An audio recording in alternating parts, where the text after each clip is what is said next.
Auto work now. Oh! Hey everybody, it's Durgertime. Thank you for joining for another episode of Total Extreme Wrestling 2016, Billy Corgan's NWA.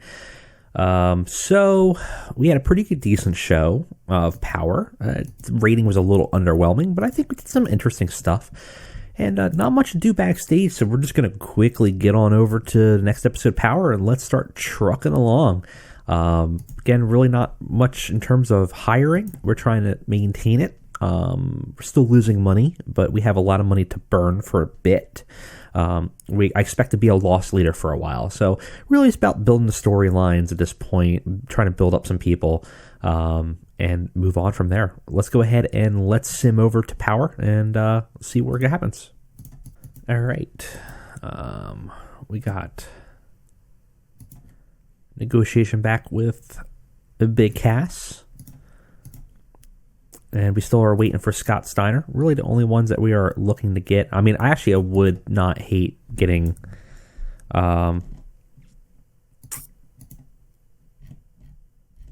the crew back together when it comes to Colin Cassidy and Enzo. But I think right now we can't get him main eventer. Interesting. Probably keep him babyface. Should be an interesting dynamic. I think that might work really well for us. I think Enzo is on hiatus, so we can't quite get him back. I mean, I could cheat and manipulate that, I guess, if I wanted to, but it's probably fine. I know some of you guys were also talking about maybe putting together some people as tag teams, because our tag team division is a little light. We got War Machine, Villain Enterprises, Von Erichs, Ascension, Outlaw. Could use a few more people. We could probably bring in. Let's look at who we got in terms of what we have right now. James Storms had a tag team, and we kind of got rid of it.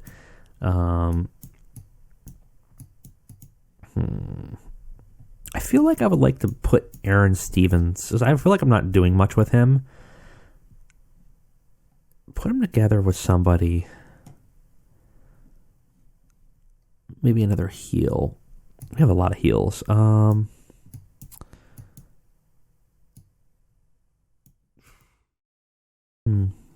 down to a lower mid-carder, but not really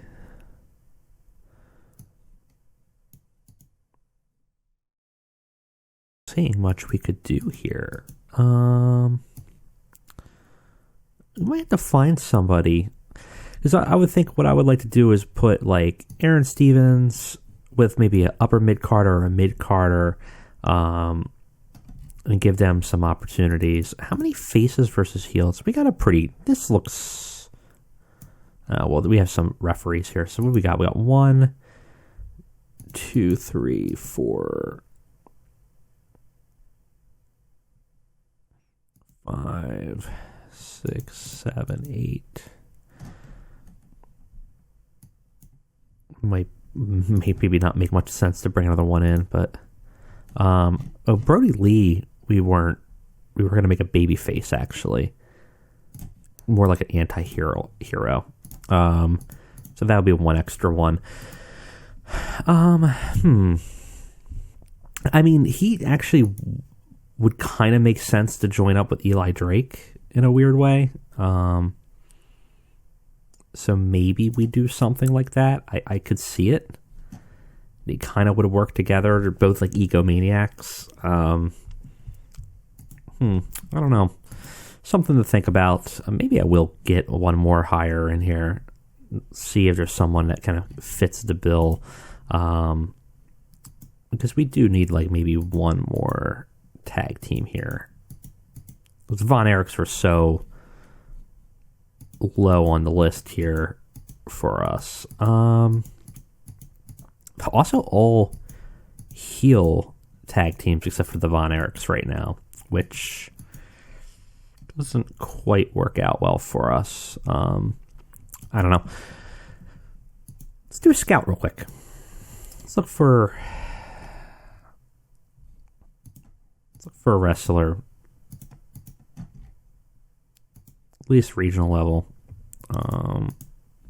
Good in-ring worker. Sir, I don't think there's no tag team. There should be like a look for tag teams would be nice, you know. Let's see if there's anyone unemployed currently. Said I was not going to do anything here, but now I am. I'm looking for at least regional, decent in ring to hire. See what we have here. Okay, these are all not. I mean, Tatanka technically wrestled in NWA for a bit. All right, I'm clearly. How about I'm looking for at most regional level? Anybody? Is that going to help us better? With good in-ring workers, and also based in U.S. See if any of these guys might be interesting. Not really. I don't know.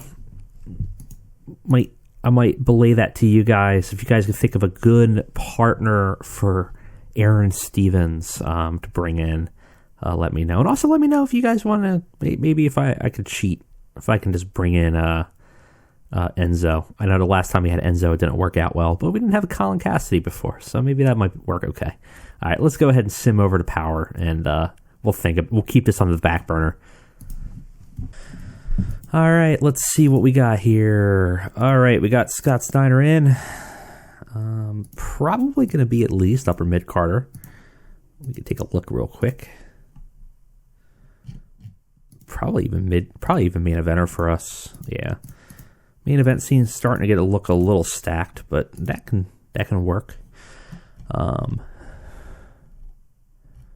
Another heel though, or starting to become a league of heels might be an issue, but it's something that we can work with. All right, let's keep on simming over and let's get to Power.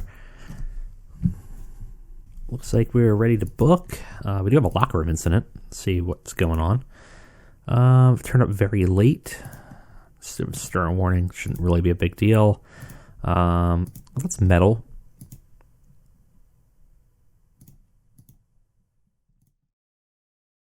No effect this time. That's fine. We are going to be in the Power studio. Someone had said that in a comments a bit ago, it was like that it's not the actual studio. It's true. It actually, I think even the facility is somewhere in here, but we had made it larger because otherwise it really wouldn't fit the capacity that we're looking for. I think the sound stage, it was like a sound stage, like a universal sound stage kind of thing, but even it was smaller than that. I don't remember what it was called now, but it was very small for what we were using. So we ended up making our own. It was well worth it. Also makes it a hotbed, which is nice. It's not necessarily the most realistic, but it's fine. All right. And we do have the book. Let's go ahead and get on with the show. I don't think there's any pre-booking we have to worry about. A bunch of different storylines going on, but I don't think there was anything really significant from the last show except for, I believe, a match announcement, right? I think was the Eli Drake James Storm match. It's the only one that we really have a pre-booking on. Everything else is kind of going on, so shouldn't be too bad in terms of booking. We still only have an hour, which is still making it very difficult, but I think we can work with it. All right, see you on the flip, guys. All right, guys. Damn, it is so hard to book a half hour, 60 minutes? Jeez. It's like these matches are so short. We might end up doing a Power at an hour and a half, I think. I think we might going forward with this. I'm not sure yet. All right, let's go ahead and take a look at it, though. So, We have a pre-show match with Tim Storm and Brian Pillman Jr. just to keep them on the card. Pillman defeats the Von Erichs after defeating Marshall Von Erich with a pinfall. He carried the match in terms of in-ring performance. Tim Storm got a 28, Pillman had a 50, and the Von Erichs had 35 each. Actually, not that bad way to start the show. It's a work the crowd match. It didn't really work the crowd though. Didn't get them riled up, unfortunately. We start the show. Pinky makes an announcement, says that he's generous tonight. He has 3 medallions he wants to give away tonight, and they're all going to be mystery challengers. So he's picked the opponents. He announces them, and their opponents will be a mystery to them. So there's no way to prep for it. And he says, be careful, because I definitely have a ringer in the mix. And he kind of, while talking about it, seems to also kind of hint that towards Brody Lee, that he expects someone to win and be coming for him. We start, actually no matches yet. This does really poorly. Boy, a interview, Big Cass shows up, says that, he's never been better. He's healthy, fitter than he's ever been, and he's ready to go and join his roots, and his roots are in old school wrestling. So he's proud to be here in the NWA, and he's here to make a statement and take it by storm, and prove himself again. It does really bad. I don't know. It got the crowd hotter. He did very well. I don't know how low this was. I don't remember whether I had him. I don't remember what I had him set as. I don't remember whether it was him based on microphone, but I gotta boost Marquez's microphone skills. It seems a little ridiculous. I mean, he's not great, but he shouldn't be pulling off a 32 here.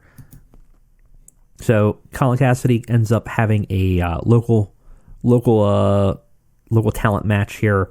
Real quick squash match. Doesn't give us very much ratings, but in like just a minute or two, he defeats 2 guys in a handicap match. His rating's not horrible, 43. The other guys were just nobodies. Got the crowd are hot though, so that's good. Yeah, not much to say about that. Just trying to build him as real dominant early on. I think that will be good, especially as a face. Showing like a dominant face might be an interesting change of pace. Not much to say about it, but man, that's not good so far. We've been stuck in the E's here for the beginning of the show. Hopefully the next couple matches kick it up. It doesn't. Oh boy. We have the first of the medallion matches. Ricky Starks defeats Icarus in 5 minutes. Ricky seems really off his game. It's not good. This was another work the crowd match. I think I set that wrong. They were already hot though. Didn't need working more. Icarus hinted at a face turn. Still got little reaction though. I don't know if we're gonna pull the trigger on that. They're both about evenly matched in terms of skill. Wanted to give Ricky Starks a chance to get a win, get some momentum going, and see what he can do if we can push him a little bit. How he can build the lower card for us. No, we are fine with keeping that for now. This does a little bit better. It's an extremely short match, but we have a tag team match between Thunder Rosa and Sasha Banks, who are teaming up but have been having some animosity lately, versus Marty Bell and Kimber Lee. It's really short, like 4 minutes. Thunder Rosa defeats Marty Bell by pinfall. During the match, Sasha Banks actually turn on Thunder Rosa, almost making her lose. Yeah, they're not great here. Marty Bell was really off. Sasha's getting better at gimmick. We do gain heat for our storyline, and in a much better rating area here, we have Sasha and Thunder Rosa after the match end up facing off and brawling, getting so heated that the staff have to come in to break them up. We have the second of the medallion matches, Eddie Kingston facing Trevor Murdoch. Eddie Kingston gets a win for once in NWA here, and he defeats Trevor Murdoch in 5 minutes. Not bad. Not much to say about it. It's about kind of what I expected. So now Eddie Kingston also has one of the Founders Medallions. And we have a quick interview. It's really bad. Caleb Conley's like, I'm really excited. He's the last person to get his chance at a medallion, and he doesn't know who his mystery opponent is, but he's really excited to face him and face the challenge. And poor Caleb, because he has to face Scott Steiner. Scott Steiner's ring performance was a 38? Ugh. It is a short match, so he might have got penalized from that. But really quickly, Scott Steiner ends up defeating him. At least he got above average on his gimmick. I kind of expected a little bit more from Steiner there, but I have to take a look at his. We'll look at his attributes later. Afterwards, though, after Steiner wins his medallion, Brody comes out from the back and just kind of stares him down, knowing that Steiner is in the pocket of Pinky, and Brody is obviously against Pinky right now, and knowing that to keep an eye on him and kind of wants to make his presence known. We try to hint at a face turn here for Brody. It's not working well because we debuted him as a heel, which was probably a mistake. But we'll keep it on there. We'll keep the hints going for a while. And then we have Eli Drake versus James Storm for the NWA National Heavyweight title. Storm challenged Eli Drake last week, and Eli Drake accepts and then defeats James Storm in 10 minutes and makes his first defense of the National Heavyweight title. Not bad. Got the crowd buzzing in the right spot. It's a little underwhelming performance, but, it's what we got. And then as a post-show main event off the air, Nick Aldis fights Aaron Stevens and defeats him through some real underhanded means after hitting him with a foreign object, because obviously Nick is a heel now. Not much to say, really. This is a pretty standard affair. I just wanted to kind of give both of them something to do so they weren't mad that they were held off the show. Did increase our popularity. That's fine. Overall, actually, that's not that bad of a score, but that's rough. All right. Let's see. 0.17 is not horrendous. Overall, I don't know how was the feeling for NWA here? Excellent. So, actually, for what we had, we did okay. So maybe I'm being a little harsher on our product for what it is. I'm starting to feel, though, that our mid-card is not supporting us, though. I just want to take a look at it real quick before we leave here for the week. I'm concerned that our mid-card is... so he's got strong performance skills. We just need to get his popularity up.